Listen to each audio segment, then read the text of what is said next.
یہ اس نہیں کہ تم کو پسند کیا گیا ہے، یہ تمہارے لیے خیر نہیں ہے، یہ رضا اللہ کی نہیں ہے، بلکہ امتحان ہے، اور اس امتحان میں اگر تم فیل ہوئے تو اس کے بعد اس دنیا میں بھی اللہ اگر چاہے گا تمہاری مٹی پلید کر دے گا، ورنہ آخرت میں تو ہمیشہ کی آگ تمہارا پیچھا نہ چھوڑے گا۔ تو وہ تاریخ پوری ان کے ساتھ یہ آتی ہے کہ اس کے بعد اللہ کے نبی صلی اللہ علیہ وسلم کا یہ کہنا تھا کہ جب بات اب کھل کر لوگوں کے سامنے آ گئی ہے تو اب گھر گھر یہ چرچے ہیں کہ ان کے متعلق کیا ہمارے خیالات تھے، کیسے ان کے اوپر ہمارا اعتماد تھا، اور انہوں نے آج کیا کیا ہے، قوم کی جمعیت کو منتشر کر رہے ہیں اور یہ باپ دادا کو عیب لگا رہے ہیں، اور پھر بات پڑتی گئی ہے، پھر گالیاں پڑی ہے، پھر پتھرا ہوا ہے، پھر کبھی تمسخر کے لیے اوجھوی ڈالی گئی ہے کہ اٹھ نہ پائیں سجدے سے، اور کبھی گلے کے اندر چادر ڈال کے گلا گھونٹنے کی کوشش کی گئی ہے، اور کبھی پتھر سے سر کچلنے کے لیے کوئی بڑھا ہے، کبھی ساتھیوں کو انگاروں کو لٹایا گیا ہے، کبھی پتھروں سے ان کی پذیرائی اور مہمان نوازی کی گئی ہے، اور کبھی کسی کو شہید کر ڈالا گیا ہے۔ دن رات کا ایک ہی معاملہ ہے، ہر طرف ایک آزمائش اور ایک امتحان ہے۔ کتنے جوان مرد ہیں کہ 2 سال اور گزرے ہیں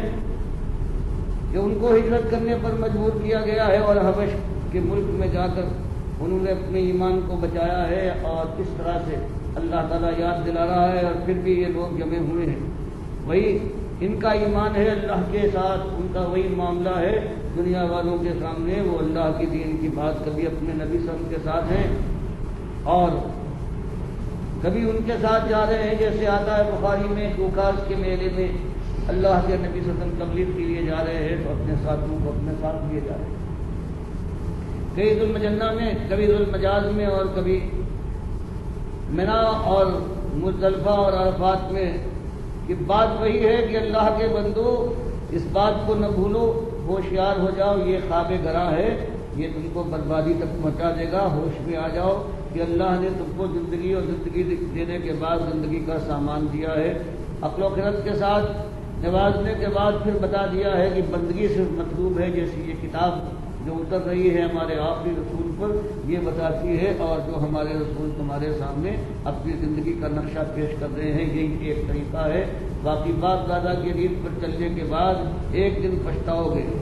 اور پھر اللہ کی بارگاہ میں پہنچنے کے بعد جب اپنے خلاف یہ فیصلہ سنو گے اور اپنے بڑے بھی تمہاری آنکھوں کے سامنے آگ میں جھلس رہے ہوں گے، تب تم آپس میں چیخ و پکار کرو گے، لڑائی جھگڑا ہوگا، لیکن اس وقت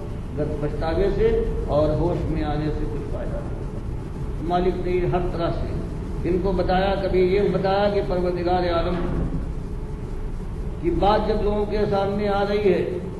تو یہی کفار ہیں، کبھی کہتے ہیں کہ ان کی بات نہ سنو، اور جہاں کہیں ان کی بات ہو رہی ہو اس میں شور مچاؤ، تبھی ایک موقع ہے کہ تمہارا دین غالب رہے، اور یہ نیا دین جو نکال کر لائے ہیں باپ دادا کا دشمن دین، اور جو انہوں نے جمعیت کے ساتھ یہ سلوک کیا ہے ظالمانہ، اس سے بچ سکتے ہو۔ تو یہ ایک آشوب تھی، ایک ٹکراؤ تھا حق اور باطل کا۔ اللہ کی کتاب بتاتی ہے، اور تاریخ اسلامی جو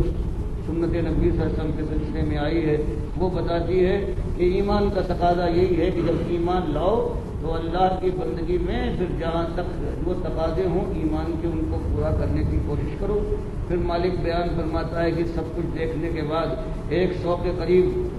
چلے گئے ہیں حبش کی طرف ایمان بچانے کے لیے،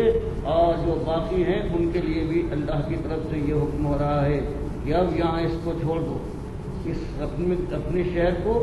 اپنی جگہ کو، اور ہر چیز کو۔ مالک کا یہاں بھی بیان یہی ہے کہ دیکھو ایمان کا تقاضا یہ ہے، ایمان کے معنی یہ نہیں ہے کہ ماحول کا خیال کرنے کے بعد اپنی زندگی کو سنبھال کر گزار لے جاؤ ہنسی خوشی، اس کے معنی یہ نہیں ہے، یہ ایمان نہیں ہے۔ بہرحال یہ زبان سے چاہے بہت بڑا اقرار ہو، لیکن جو مالک کی کتاب بیان فرماتی ہے، جو تاریخ بیان کرتی ہے کہ مالک کی نگاہ میں وہ صرف وہ لوگ ہیں عزت والے کہ جب ایمان لائیں، اور ایمان لانے کے بعد جب اسلام کے اوپر چلیں گے، اور باطل سے جب ہر کام کے اوپر ہر جگہ جگہ ٹکراؤ ہوگا۔ اب وہاں لوگوں سے صرف وجہ سے کہ ہم سے بڑے ہیں یا ان سے ہمارے تعلقات ہیں، اب ان کے سامنے اللہ کی بات نہ بیان کریں، ان کی ناراض ہو جائیں گے۔ فرمایا یہ طریقہ صحابہ کرام کا نہیں تھا، بلکہ ایماندار وہ ہے کہ ایمان لانے کے بعد پھر ایمان کی بات کو چھپا کے رکھنے کے بجائے اس کو عام کرے، یہاں تک کہ آگ لگ جائے باطل معاشرے میں جو اللہ کا دشمن معاشرہ ہے کفر شرک کا، بہادرو، اور پھر اس سے نہ گھبرائے کہ یہاں پر جگہ نہ ملے گی پھر ہجرت کر جائے، اور ہجرت کے بعد اس کا ارادہ یہی ہو کہ آخری حد تک جان میں اگر جب تک جان ہے اللہ کی رضا کے لیے، اللہ کے دین کو غالب کرنے کے لیے اور باطل کو سرنگو کرنے کے لیے اپنی جان اور مال کا سارا کچھ میں زور ہے لگا دوں گا اللہ کی راہ میں۔ فرمایا ایک تو یہ مانگا، یہ وہ لوگ ہیں ان کا ذکر فرمایا جو مہاجرین تھے اور جنہوں نے ایمان کا حق ادا کرنے کے لیے اپنی جانیں لگا دی تھی۔ فرمایا والذین آمنوا، اور وہ لوگ کہ جن کے پاس یہ اللہ کے بندے آئے، مہاجر بن کر آئے، اپنا سب کچھ لٹا کے آئے، اللہ کی رضا اور مالک کے دین کے سرفرازی کے لیے اللہ کے حکم سے اپنے رسول کے فرمان کے بموجب یثرب میں آنے کے بعد مدینہ ہجرت اس کو بنایا ہے۔ فرمایا پھر انہوں نے بھی حق ادا کیا۔ جب یہ لوگ پہنچے ہیں تو پروردگار فرماتا ہے کہ بالکل نئے ہیں، ان کی اتنی تربیت نہیں ہوئی تھی، تو 13 سال ان میں بعض مہاجرین کا جو حال تھا بھی پوری آزمائش کی بھٹیوں میں تپانے کے بعد کندن بن گئے تھے، لیکن ایمان ایسا بالیدگی کے ساتھ ان کے دل میں اترا تھا کہ یہ آئے ہیں۔ پروردگار فرماتا ہے کہ والذین تبوؤوا الدار والایمان من قبلہم یحبون من ہاجر الیہم ولا یجدون فی صدورہم حاجۃ مما اوتوا ویؤثرون علی انفسہم ولو کان بہم خصاصۃ ومن یوق شح نفسہ فاولئک هم المفلحون۔ اب مالک ان کا ذکر فرماتا ہے کہ ایمان والے جنہوں نے پہچان لیا اپنا حق کہ ایمان کے بعد یہی کچھ ہونا ہے، اللہ کے راستے میں ایمان کا مظاہرہ کرنا ہے، سچی اور مخلص ایمان کا، اور اس راستے میں باطل کو للکارنا ہے، اس کی چوٹیں سہنا ہے اور اس کے زخم ہیں ان کو برداشت کرنا ہے اور ثابت قدم رہنے کی کوشش کرنا ہے۔ فرمایا ایک تو یہ گروہ ہے جو آیا ہے، وہ لوگ جنہوں نے ہجرت کی ہے، والذین آووا، اور وہ لوگ جنہوں نے کھلی باہوں کے ساتھ اپنے ان فقیر بن جانے والے اللہ کے راستے میں، جن کے لیے اللہ نے فرمایا للفقراء المہاجرین الذین اخرجوا من دیارہم واموالہم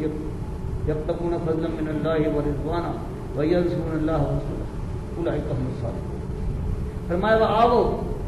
کن جوان مردوں کو انہوں نے ٹھکانا دیا، فرمایا وہ جو فقیر بنے ہیں للفقراء المہاجرین کہ جو ہجرت کی ہے، انہوں نے ساری اپنی معاش اور سارے جو ان کا مکان ہو یا جائیداد ہو یا سامان ہو سب کو انہوں نے لات ماری ہے، اور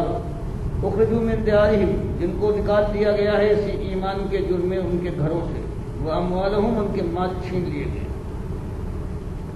لیکن وہ بے پرواہ ہے، ان کو وہ چیز مل گئی ہے کہ جو ان کے دل کو ٹھنڈک پہنچانے والی ہے کہ اللہ کی رضا ان کو حاصل ہو جائے گی، یہ ان کو اطمینان اور اللہ سے یہ امیدیں ہیں۔ فرمایا جو اللہ کی راہ میں اس طرح سے نکلے ہیں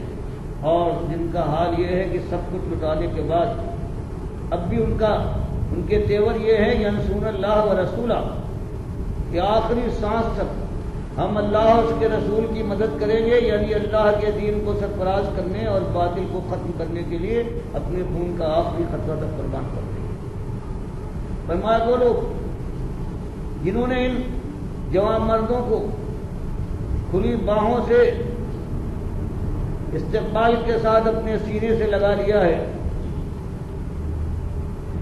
جن کے لیے مالک فرماتا ہے کہ ان کا عالم یہ ہے کہ جب ان کے پاس یہ ان کے بھائی آئے ہیں لوٹے تو ان کا حال یہ تھا کہ انہوں نے آنکھیں بچھا لی، اگر ان کی کوئی مدد کی ہے اللہ کے نبی صلی اللہ علیہ وسلم نے تو ان کے دل میں ذرہ برابر تنگی پیدا نہیں ہوئی، بلکہ ان کا انداز یہ ہے کہ یؤثرون علی انفسہم ولو